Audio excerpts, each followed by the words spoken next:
Sir.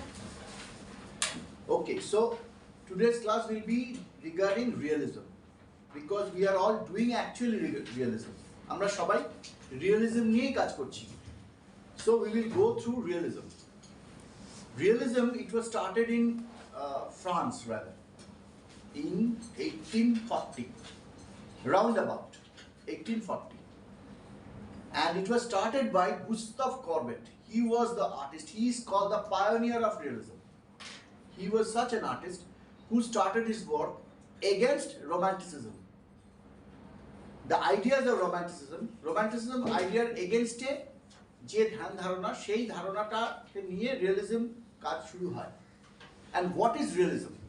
If I define it, what is realism? Realism is nothing but the representation of exact identical objects on the canvas. There is no question of any idealism or any romanticism in the form of realism. When this was being started by Gustave Courbet, he was being very much tortured rather mentally by the so-called artists of that period of time because they actually when realism, I mean if you go through the realisms, you will see that the ugliness of the society, it came out through the paintings, you know.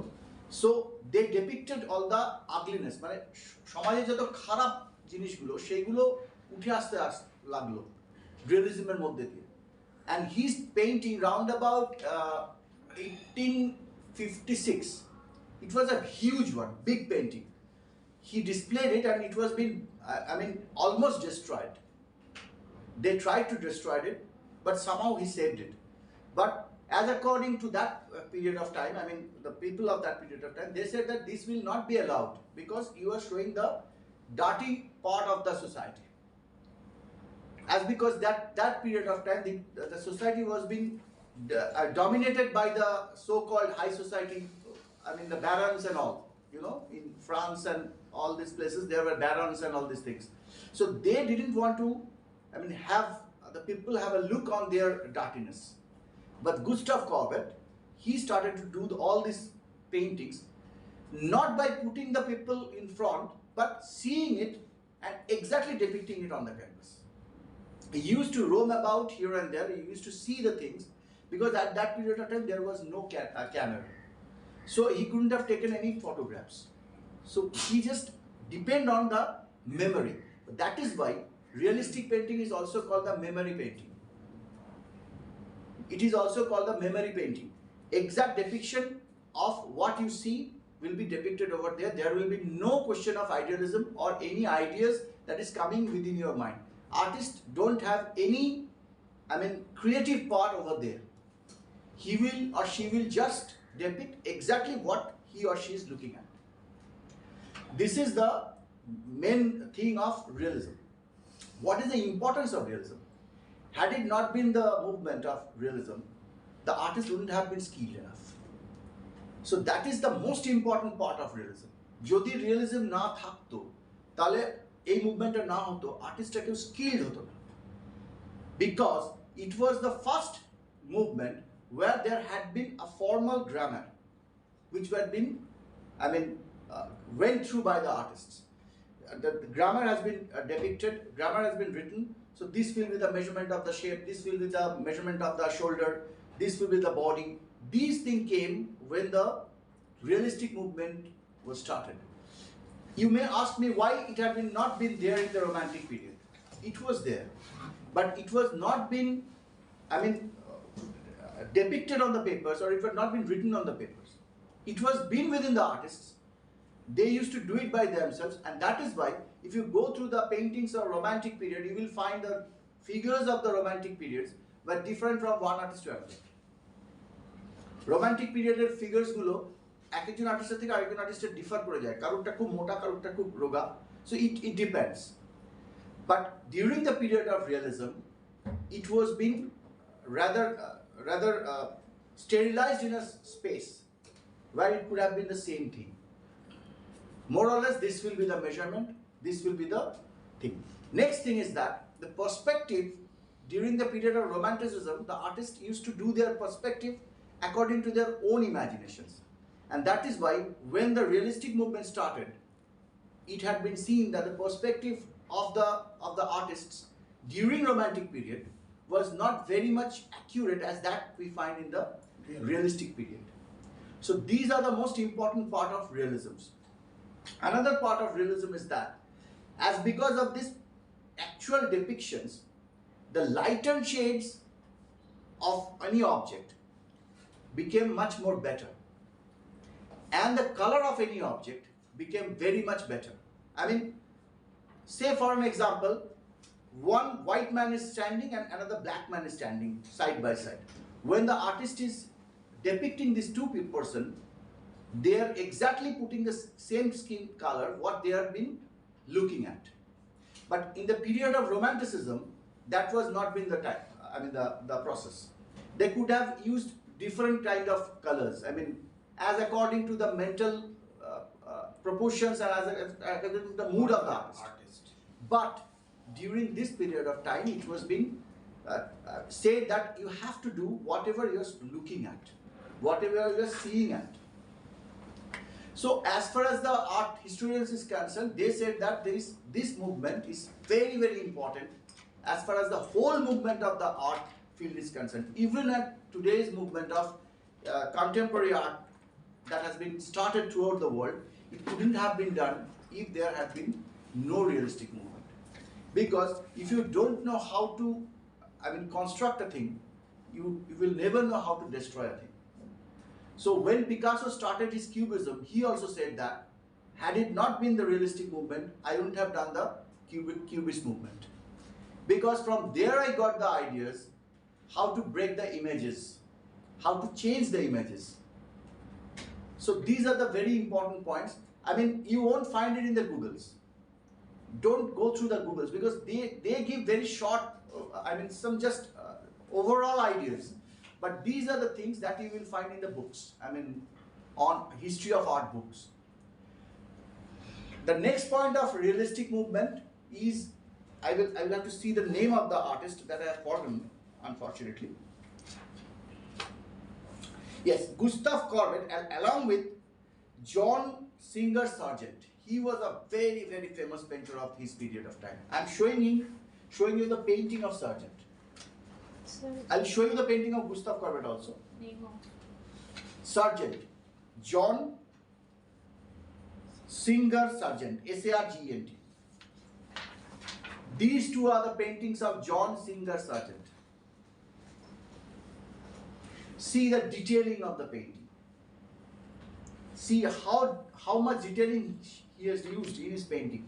See the lady is sitting. Actually, after taking the photographs, the colors has become a little bit distorted, but still you can see the skin color, the color of the the garments as well as the back chair.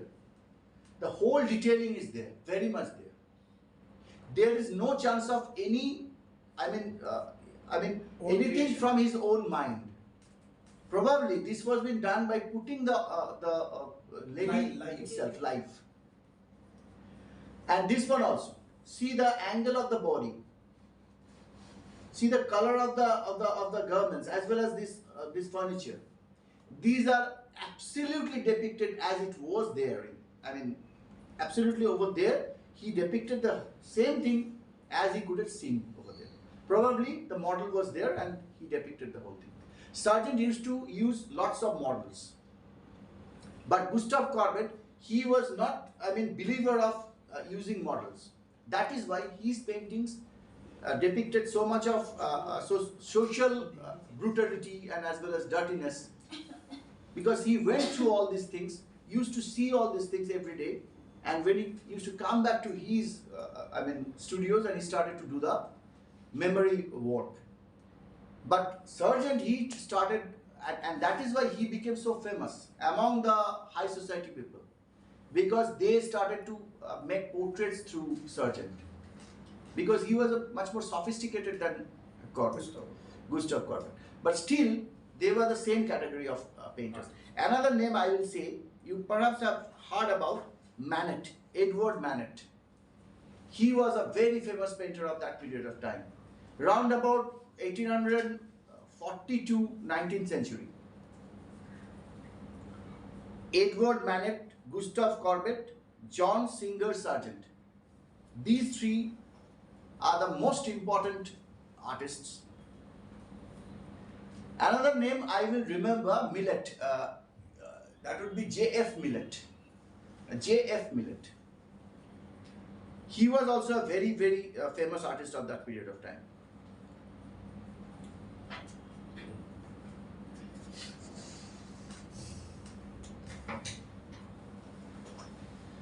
Now, another thing I will like to add is that realism was broadly, rather you write it like that, realism was broadly considered, or very importantly considered, as the first, beginning rather of modern art. Any form of modern art started from realism. What I was saying before, it had not been realism over there, it hadn't been any kind of movement over there. So realism can be taken as the beginning of modern art. All the experiments were being done, and the most interesting thing is that one of the art historians, according to one of the art historians, I have forgotten the name of him, he was an Indian art historian, he said that even during the period of realism, the artists did abstractism within their paintings.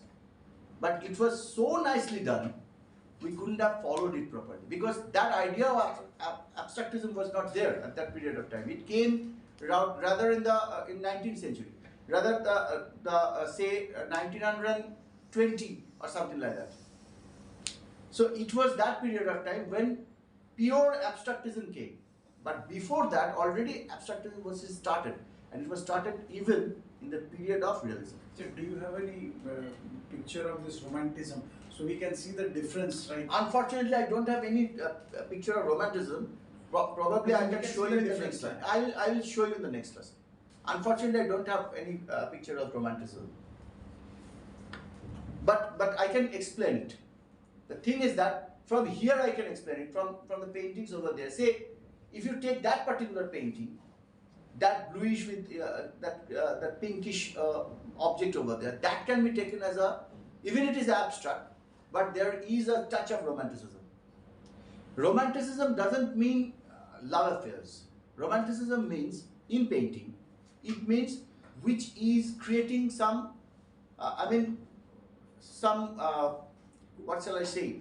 Good feeling. Not good feeling, not exactly good feeling. It will increase your imaginations. That will increase your imaginations. Automatically, your imaginations will increase. That enhance the imaginations of the viewers. As we say in the short stories, where the story ends, the thinking starts, isn't it? In the short stories in literature, where the story ends, the thinking of the reader starts.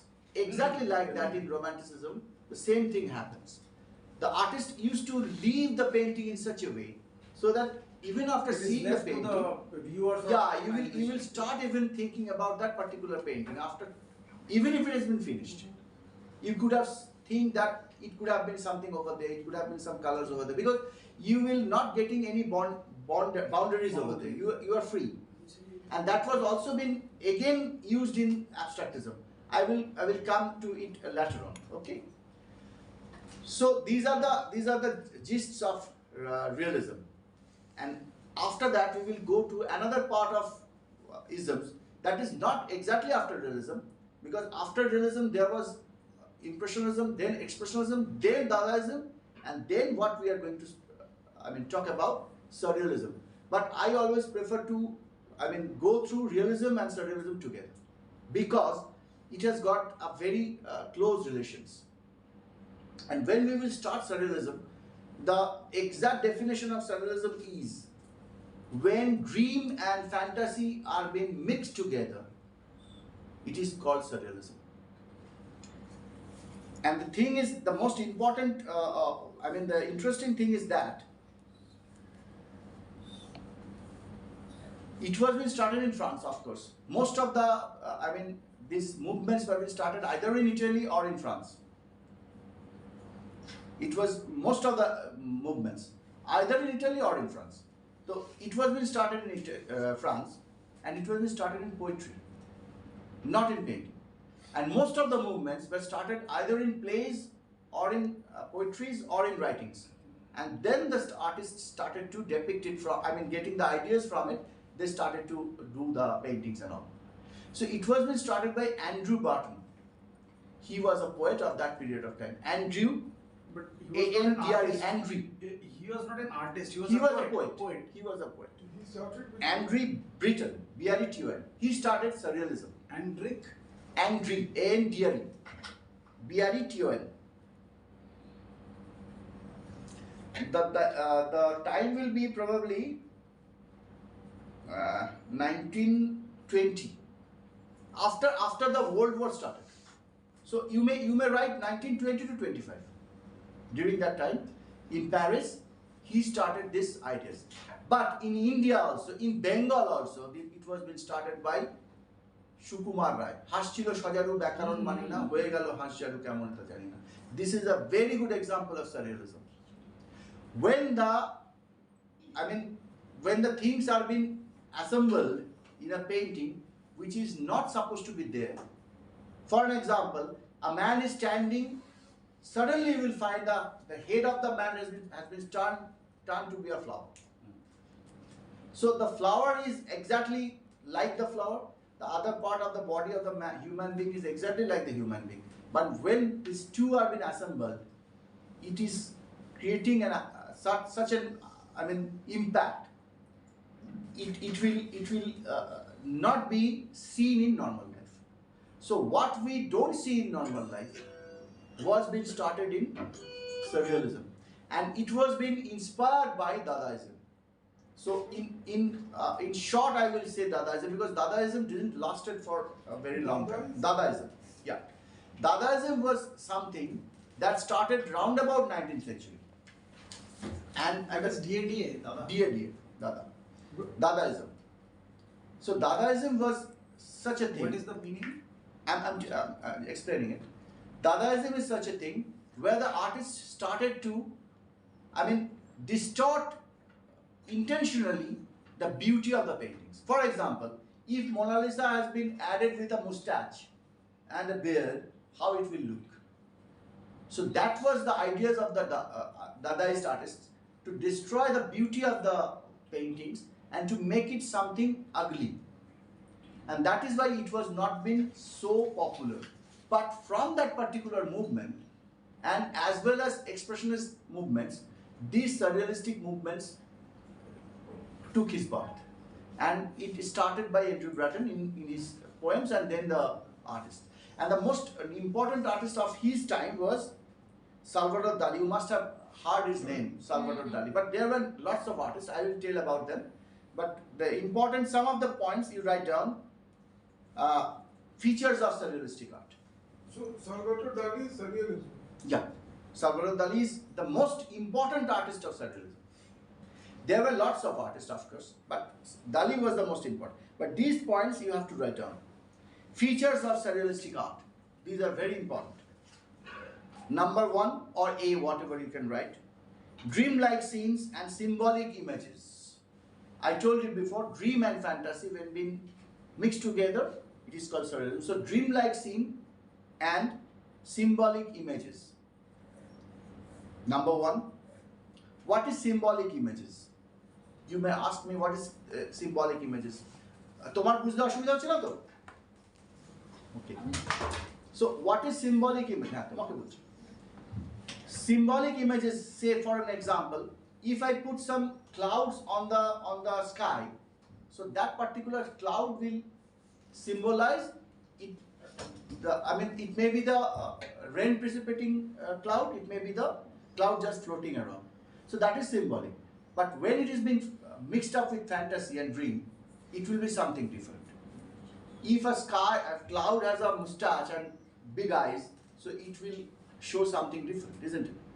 এটা কার্টুনের মতো মনে হতে পারে, এবং এখান থেকে কিন্তু কার্টুনের শুরু। From this particular surrealism movement, the development of cartoonists that started. Yeah. Which year? It was after the Second World War. Third. Roundabout. Roundabout. Next point will be, So before that time there was no cartoon. there was cartoon, but it was not been Popular. practiced so popularly. Next point will be unexpected, illogical juxtapositions. What does it mean, juxtapositions? I mean, you know what is juxtapositions. I'm just defining it for the others. Juxtapositions means assembling of some things which are not related to each other.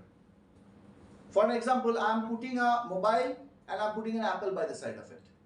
And then I'm putting an ice cube over there. And there is some rice over there. So these are not related to each other. So that is called juxtapositions. It is being used in the literature and then by the artists. Number third point,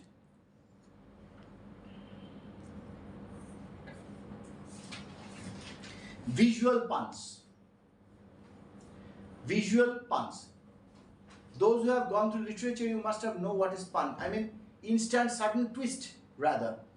And exactly that thing was being used by the artist. And suddenly, they started to make something within the painting which will create that ideas, that impact. So these are the points which is very, very important for surrealism. This you have to remember, you know. And another thing is that I will like to add, I have noted it. It has been said by the European art historians that surrealistic idea was first being imputed, rather been engraved within the mind of the writers by Sigmund Freud. Sigmund Freud was the first person who actually depicted these particular ideas by his theory of dream and unconsciousness. Dream and? Unconsciousness. That unconsciousness of our brain and the dream, it creates such a funny thing in the dreams. I mean, when we go through the dreams, always we will see that we are moving from one images to another, one incident to another. So this thing was being defined by Sigmund Freud. And from there, the idea of surrealism came within the poets and writers. And from there, the artists started to do it. Right. Another thing will be, I will add, rather, this is a very important point. You can write the synonymous word of surrealism will be pure psychic automatism rather. Pure psychic automatism. Pure, pure, PSYCHIC AUTOMATISM. It is rather the artistic synonymous word of surrealism, and it came from Sigmund Freud. Another thing I will like to add, the names of the artists of that period of time, apart from Salvador Dali. Let me show you something. Just check the paintings.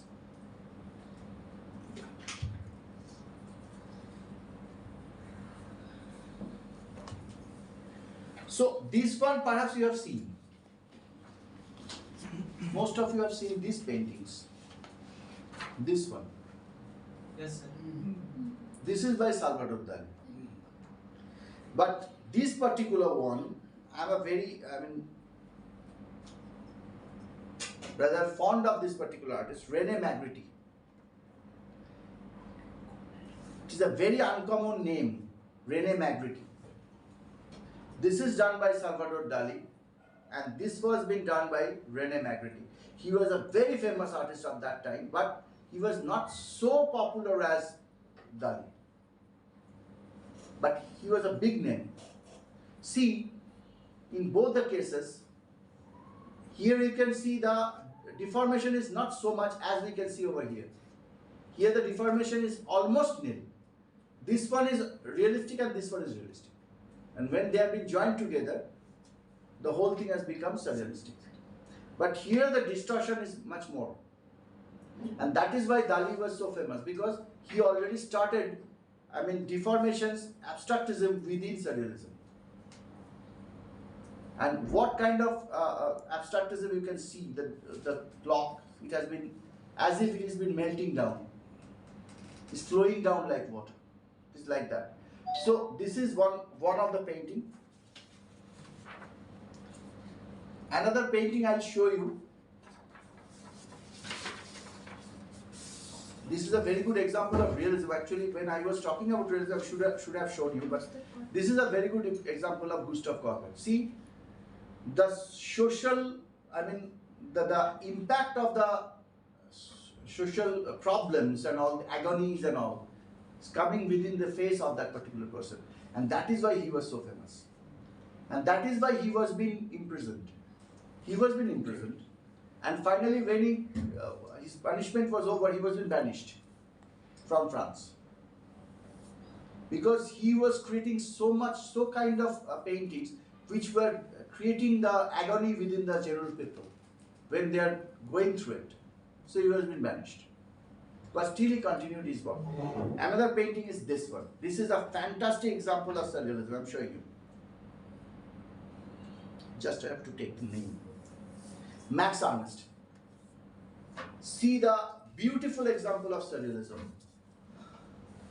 It has been done by a very famous painter of that period of time, Max Ernst. M-A-X-E-R-N-S-T. Max Ernst. See? All of you can see it? Such a nice example of surrealism. Now I will again show you some beautiful paintings of Sargent as far as the realistic paintings are concerned. You perhaps seen the painting of Gustav Courbet, just I have showed you, but there is another example of Courbet. See what a master painter he was.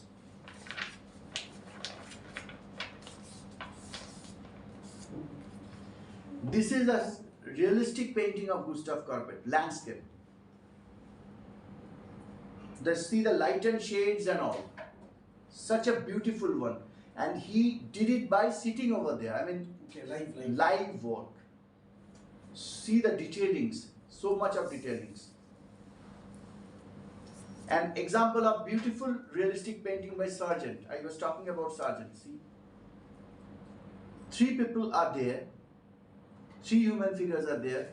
Their dresses and their attitude is totally different. Even the postures of standing, the way they are standing is totally different. And this shows that it is not possible for a painter to sit over there and draw these things. So perhaps he took the process of Courbet by looking at it, memorize it, and then coming back to his studios and did the whole painting. But see the detailings. Unfortunately, this kind of works cannot be seen today because artists always try to make the distortions. They prefer to do the distortions.